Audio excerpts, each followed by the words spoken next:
Imagine having the time and money to follow your passions and live life on your own terms. Welcome to Podcasting Mastery, where you'll learn the secrets of podcasting your way to a stress-free lifestyle. Let's grab a cool tropical drink and then join James, Kimberly, and the Turtle in the Secret Beach Hut Studio.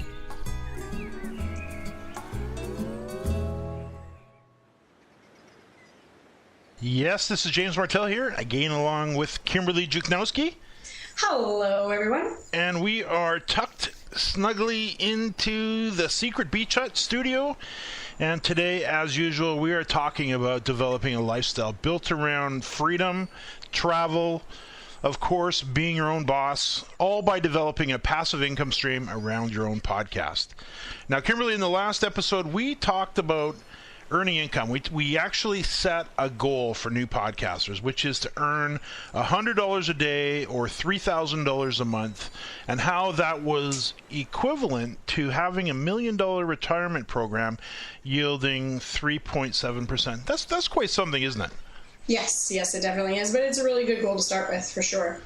And we talked about earning that income through direct or indirect revenues, all stemming through a podcast and doing all the work in less than 20 hours a week. In less than 20 hours a month. And it's doable, and I know it's doable because I've had the opportunity to do it myself. So I think we talked about direct revenue, where you're selling a subscription and earning your revenue from your podcast that way by having listeners subscribe for a fee to be able to listen to your show. And there may be some skeptics on that. Let's just suspend the skepticism for a little bit. We'll get into that. And then also the indirect revenue model, where you can earn your revenue by talking about your products and services within your podcast and then inviting listeners to give you a call so that you can assist them and fulfill those services for them. Yes, definitely. So why don't we talk about your story, actually monetizing your ebook with your podcast? So how about telling us about what your first ebook was and where that all started and stemmed from? I think that would be a good place to start. However, because I did meet you, I think it was about 9 years ago, and you were the bartender at the little pub that I hang out at, or used to hang out at, I must say, called Sandpiper. Yes. I think because we're in the Secret Beach Hut studio here today, that I do need a little tropical drink with an umbrella in it. You can give me a virgin version. That would be fine. We'll be good today, but How about a mojito? We don't have any mint. You're gonna have to get us stocked up with some deliciousness here. Yes. How can we do we can do the tropical show without the tropical drinks? We must have umbrellas. Yeah, definitely.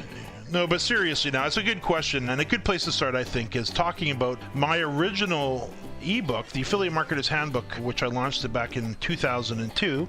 If I recall, it was a 267-page training manual that I had put together. Ended up selling literally thousands of copies of it. And because of that, it's what led me to actually starting the podcast, The Affiliate Buzz. Or at the time, we called it the audio newsletter, because podcasting actually hadn't been invented yet. We were still in the early days, pre-MP3, pre-iTunes, where we were, if you recall back to, you may not know this because you haven't had a computer that long. I can actually say that legitimately, because when you were working in the bar, you didn't even have a computer. You were so non-technical, it was ridiculous. I didn't even know how to open the internet. That's right. And we used to, when we would record the show, we'd actually have to provide 3 different versions of the audio. We'd have a very low or small file version, which we would call for low bandwidth, or all the dial-up connections. We'd had a high band version for those lucky enough to have high speed at the time, and then we would also have a streaming version for those who wanted to stream the episode in. So it was a little bit cumbersome and clunky back then there for sure. But what had happened was we began to sell the ebook, and we launched it in May of 2002. Not a good launch. We did very few sales through the summer and into the fall. We're actually kind of wondering, or I was wondering, did I make a mistake here? Did I Was I a little too confident, overconfident that I could actually write a book to teach people how to make money with affiliate programs back at the time? And I wasn't having much luck with the sales. We had a price tag on the book of $167 US at the time, which was about $250 Canadian back in those days, and the sales were slow. And so I was doubting a lot of things.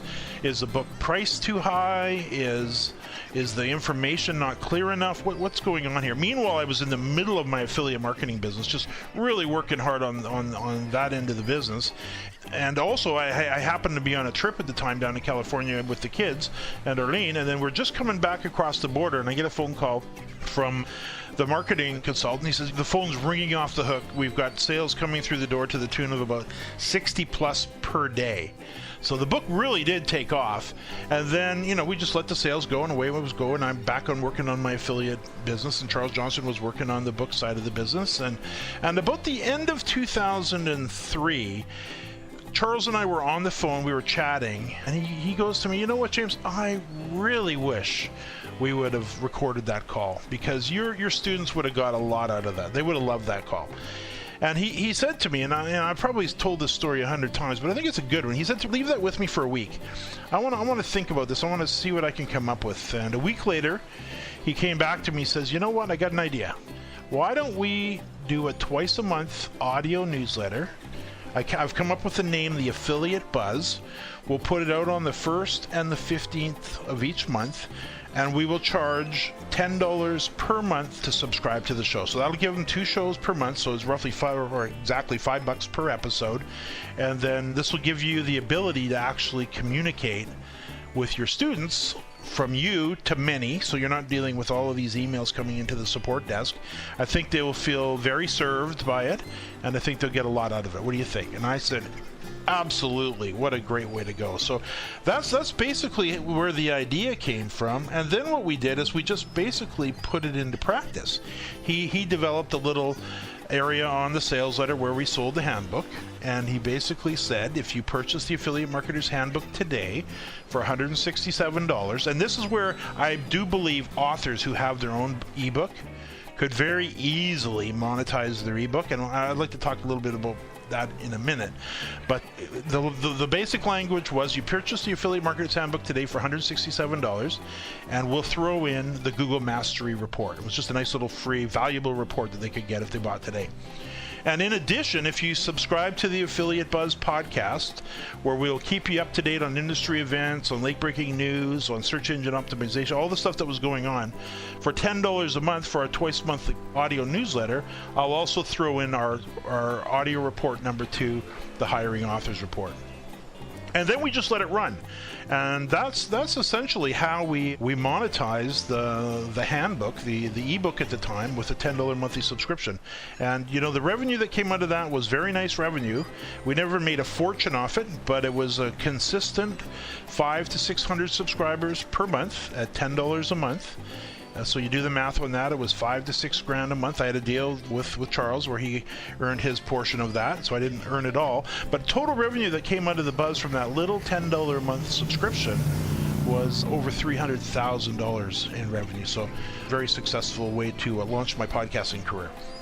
So not only did you monetize your ebook using the podcast, but the podcast was monetized by the ebook also. So it sort of works both ways. It actually did. We began by selling the ebook.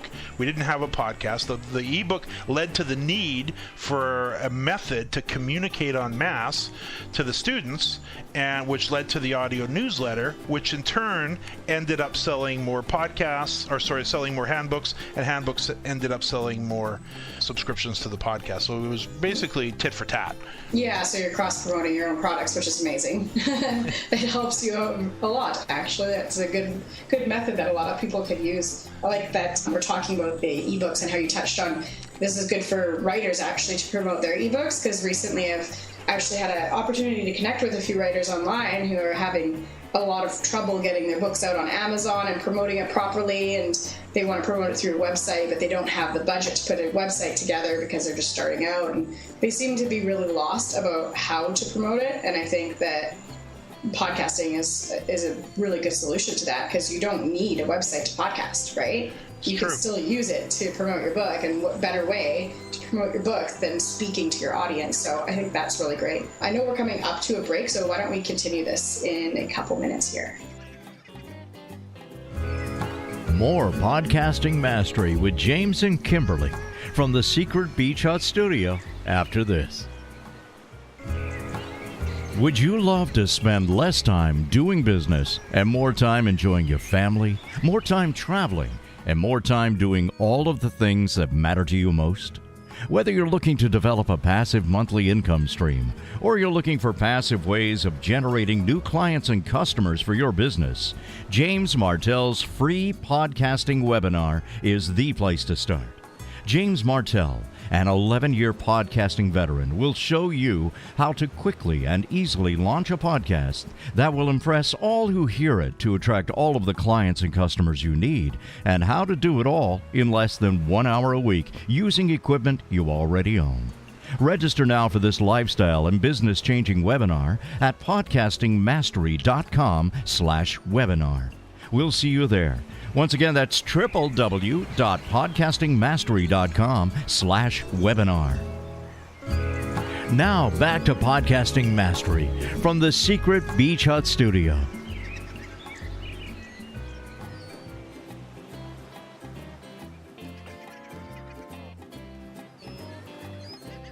And we're back. So we were just touching on how writers can actually use podcasting to promote their ebooks. So James, did you want to speak to that? Yeah, you're right. There's a lot. You said it before the break that there's a lot of writers that are developing books. Some very, very good ebooks, some not so good, and some all those in between. But to those who are writing ebooks that are really doing a great job of it, I'd probably suggest a few things. I would rethink the Amazon model. It depends on why you're creating your book. If you're creating your book purely as a branding exercise to help get better known in the eyes of your maybe your customers, your subscribers, where you have hard copies printed maybe through CreateSpace, where you actually have a book that you can sign and give out, great way to go that way. But actually for earning income, the books are typically $5, $10, $20, so there's not really a lot of revenue there to begin. You may want to think about that. You may want to back out of that a little bit, where you have a little bit more control. But for those of you that have a book that is popular, that is selling, or that you want to become more popular, I would recommend considering adding an upsell on the back end of it. You will find that your readers really do want to connect with you as the author. They want to get to know you, they want to hear from you, they want to learn more from you, and by putting together a podcast, whether it be paid or free, I'm in that scenario, as we're talking here, I am more for probably the paid, especially if you're just getting started and earning some revenue directly from your show, but just marrying it onto the back end of the sale. If they're coming through, this is where you're gonna have to have your own website, and I should probably speak to that as well. If you've taken the time to write an ebook and you've put all your blood, sweat, and tears into creating that booklet, definitely don't cheap out and not get a website. You definitely need to have your own website. They're not that expensive by any means. You can reach out to Kimberly. She'll help you put together a very inexpensive website. You need a site. Yeah. Because you need a place to be able to sell it on your own as well. And I know Amazon has some restrictions on that for the first 90 days. I understand how the whole program works. But if you really want to make some money, if you had a price tag, a decent price point on the book, even $25-$30, or if maybe you drop it down and you decide, okay, I'm going to fire sale off the book as a lead generation tool for the paid subscription to upsell them into a $10 monthly, twice a month, call it audio newsletter, call it podcast, call it what you will, but just so they can connect with you on a regular basis.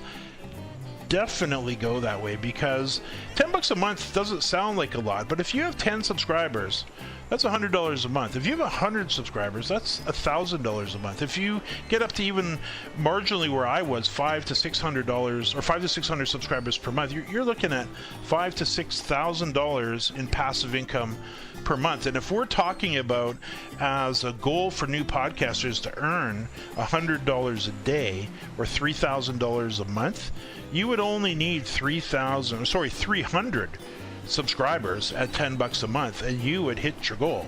So don't just dismiss this. And I've talked about this enough in conferences and stuff, and had a chance to speak to 300 plus people at Affiliate Summit a couple months ago on this exact topic, and another 300 plus in Vancouver on podcasting as well. And I understand some of the pushback. I don't like my own voice, or who's going to pay for a podcast. Just dismiss that for a while. We'll help you through that kind of thinking as we progress through these episodes. But just put your pen to paper and start doing some calculations and figure out, okay, what does your audience really want? How can you support them better? They bought your book, or they're going to buy your book. What's the next logical step for them? Well, probably to communicate with you. And I think the best way to do that is with a podcast. Yeah, definitely. I think a lot of people who are creating ebooks too think, oh, should I create a podcast to promote my ebook? Like, it seems like such a huge project, and it's just one book, and do I really need a whole website for my one book? But that's the thing. These writers aren't just creating one book. And so I think a lot of people aren't really looking at the long term, right? You're going to write a second book, or you should. Nobody should stop at one ebook, especially if you're teaching people, or if it's an entertainment series, if you're a creative writer. Once people hook their teeth into your content and they enjoy it and they get to know you, they want more from you. And I think that's where, like you said, with communication, this ability to communicate with your audience through a podcast, through a website, you find out what your readers do and don't like. You find out what they want. I know of a few people actually who create their ebooks and their products actually after they've all like done a soft launch, I guess. But basically what they do is they find out exactly what their audience needs, and then they create the product after that, but already promoting the product before it's even created, because along that road they figure out exactly what they want to hear, right? So I think that, yeah, for the communication and getting to know your audience, them getting to know you, being able to really, really dig into what they want just helps you narrow your focus and really hone in on your audience, and then deliver a secondary ebook or product that really speaks to them. And I could see that working out as a little bit better of a conversion in the long run. Do you think that's accurate? Yeah. Absolutely. And you said the magic word, audience. You need to build an audience. We've all heard the saying, the money's in the list, which is absolutely true. You can't argue with it. You can try, but it's the money's in the list. It's the money is in the list. And the list could be your podcasting audience. And if you've, let's for example, if, my particular case, we sold thousands of the book. Fortunately, we also collected everybody's email address. The challenge with selling through Amazon is you really don't know who they are. So you want to be able to build relationships with your audience. You want to be able to get to know them, let them get to know you. The Handbook actually was responsible for the launch of the Affiliate Buzz. The Affiliate Buzz was actually the responsible for the launch of my Affiliate Marketers Bootcamp in Vancouver here, where we sold that out 2 years in a row at $3,000 per seat times 25. And then, which led to the online boot camps in 2007, 2008, 2009, which led into the School of Internet Marketing and all that we do. So you're so right. Audience is the word. The book, if you're not collecting names and email addresses of the people who are purchasing your book, you're leaving all the money on the table, because as the saying goes, the money truly is in the follow-up and the back-end sales that come from serving an audience that gets to know you, gets to like you, and gets to want to buy what you have to offer, because you have that relationship with them. Yeah, and they're fans. They like what you have. They look forward to listening. Like, look at your Affiliate Buzz listeners. They tune in each week. They listen each week. They follow up. I see your emails coming through, and it's hard not to click it because of the content that you're sharing, right? And you wouldn't have all of those people listening if you didn't have that list and you weren't reaching out to them. Because honestly, I'm sorry if this is going to come out harsh. I don't go onto your pages and listen to the buzz. However, I do get your email each week with the buzz, and that's when I start to listen to it. It's through that email. It's not me going out and hunting it, because if people have to go out and look for something, they're 70% less likely to actually find it and then listen to it. If you're putting it right in front of them and they have access to it, and you're making it easy access and you're making it entertaining, then your result's going to be way better. It's just common sense. It makes perfect sense, right? You bet. Well, and then there again, there's the follow-up.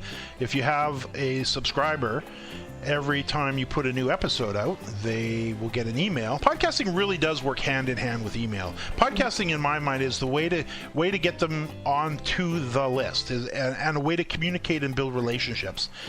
The way to actually reach out to them is not through the podcast, because it's not a broadcasting tool per se. It has some broadcasting abilities, sort of, but not like email. Email is the method of communication that you use to say, hey, the next edition of my show is available. Click on the link and then they can come through. And it's an awesome way to build repeat listeners and to get them coming back over and over again. Yeah, I think one thing that's worth mentioning too, I'm sure a lot of people start a podcast and think people aren't commenting, there's not a lot of interaction, people aren't really letting me know any feedback and things like that. And your podcast is huge and very successful. You don't get a ton of comments on all of the places that you put your podcast. However, even like I've seen it in person when we are out at conferences, the amount of people who come up to you and say, hey, I'm a huge fan of your podcast, I always listen to it, and they're ready to discuss their favorite episodes. Like, people are talking about it, just unfortunately not always with you on your podcast page, right? So just because you don't see a high level of interaction, that also doesn't mean that people are engaged. And speaking to your email list also, the amount of people who open your emails and click on those links in relation to the people who are commenting, like, it's different, right? So you're communicating with them, but it's not so much a back and forth conversation, right? That's Does that true. make sense? Yeah. That's true, and it's just the nature of the method of communication, because most people who are listening to the episode, they're not sitting there on the page where the episode is playing. They're listening to it in their car. Yeah. They're listening to it on their MP3 When they're on the player. run, yeah. Exactly. So to get them to come all the way back after they listen to the show to leave a comment, it's not like a blog post where they read the blog post and now they can leave a comment. Mm-hmm. It's a podcast is more out there, and then they'd actually have to get back to their computer and remember to go back on and say, okay, I'm going to leave a comment. So there is definitely less commenting for sure. Yeah, basically your podcast promotes your ebook. It's the reason why your ebook had massive success for such a long period of time. What I want to know is, after your ebook blew up with all that promotion, what's the first fun thing you did with that? Oh, well, that's a very good question. Right, working hard for so long, you must have taken a break. Well, I took numerous vacations, I can tell you that, still do. Back in those days, so we launched it in 2003, 2004, the end of 2004, actually, beginning of 2004, I actually ordered my dream car, which, as you know, is a 1965 Shelby Cobra replica with all the goodies. And you and I've got on cruises in it many times, and yeah, she's just an absolute beautiful little masterpiece. And I have a daughter, Arlene and I have a daughter. She's 24 now. Her name is Shelby. So we did name her after the car. Yes, we did. You are those people. We are one of those. Yeah, we are those people. So that was a lifetime goal of mine, was to actually get that dream car in the garage. So that was probably one of the big ones. That also happened to be the same year for our 20th wedding anniversary. So I remember sitting in front of the computer one day and saying, what am I going to do with Arlene for our birthday? And I just got online, went and booked a $5,000 Maui vacation for 10 days, car rental, top hotel, everything. Helicopter ride, beautiful convertible, submarine ride, train, everything. It was just like full on. That was a lot of that came from the affiliate marketing business, and a lot of that came from the podcast, which worked so well hand in hand. Mm-hmm.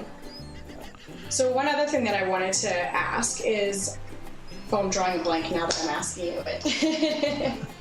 That's all right. That's all right. I can see that we are coming up against the clock. We've got about 3 minutes left. So let's dig into this. I guess it's time for the podcast of the week. And last week, you shared one that was called 6 Pixels of Separation. My podcast of the week, so that was a business podcast. Mine is more of a fun and entertainment. And I'm a Disney fan, huge Disney fan. I've got a few of his books. We've been to Disney World, Disneyland numerous times. Love the place, love everything about it. I could live there, no problem. And so my podcast of the week is from Shannon Albert, and it's called the WDW Prep to Go podcast. And the subject, of course, is Disney World and Disneyland, a place she frequents with her family, her husband and her daughter and son. And they just get on there and they just talk Disney. They talk about the travel, the hotels in Disney World and around around Disneyland. They talk about getting deals. Discounts, yeah. They talk about finding hidden Mickeys. They find about all the stuff Disney people love. My hat's off to Shannon and Albert. It's a great show. There's 78 episodes in total. They range, and I'm normally one that says, you want to be consistent on the length of your show. I guess there are no rules in podcasting, which is a great thing. Her show, and they're all great. I don't care if they're 15 minutes long or they're 2 hours long, and she has all of those and everything in between. Mm-hmm. So there's a wide range there. We do like to find one little thing that if something's jumps out at us that we don't like, we do like to point it out. And that in this particular case, and this is a minor thing, I do love the show overall. The only thing that I have a challenge with is none of her episodes have a date. Like, you go in and you listen to the episode, I can't tell by looking at the page when this was recorded. I can skim down to the comments and I can say, okay, well, the comments started around here, so it must have been sometime around here when this episode was launched. But that would be my only comment. And you can actually find the podcast at WDW, which I must guess stands for Walt Disney World, but WDWprepschool.com, and check out the Prep to Go podcast. Excellent. So we're going to actually do a podcast tool of the day also today. James, did you want to talk a little bit about headsets? Yeah, this is a topic that is near and dear to my heart, and to all the other podcasters out there who think you need to get all geared up, I love you to death. Don't take it personally or nothing, but in my opinion, I think we should keep it a little simpler, especially if we're just getting started, but even down the road. And I think our sound quality is fine. We're not sitting in a studio and sounding like Elvis here. So, which would be fine, because Elvis rocks. Elvis does rock. We could talk about that all day long. But getting yourself a headset, that's, to me, the only equipment you need is a computer with internet connection and a headset. And a decent headset, somewhere around $50, $60, $30, $40, $50. I think you spent $30 on yours. I spent around $60 on mine. Get one with the USB connection, and that would be, I guess, a good place to wrap it up here today, because we are at a time with a little bit of a challenge and a call to action, because we are working on the path here to get you earning that $100 a day for those of you who want to work with us as we progress through the episodes. The challenge is to head out to your local stationery store, or go to podcastingmastery.com/headset and purchase one online. And just a little note, we do get an affiliate commission if you happen to purchase the headset through our link, podcastingmastery.com/headset. And grab yourself up a decent headset, one that you're comfortable with. Don't think you need to break the bank on it, and just get yourself a half-decent headset with a built-in mic, and you should be good to go. Also, if you happen to have your own podcast or a podcasting tool that you want us to feature on the show, email it to us at featureme@podcastingmastery.com, and we may just do that. We want to hear from you. Kimberly, absolutely. Bye for now. Bye.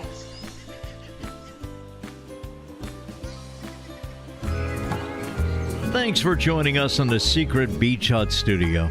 If you are ready to start your podcasting adventure and to learn the secrets of podcasting your way to a stress-free lifestyle, go ahead and download the free Podcasting Mastery Checklist at podcastingmastery.com/checklist and start your adventure today.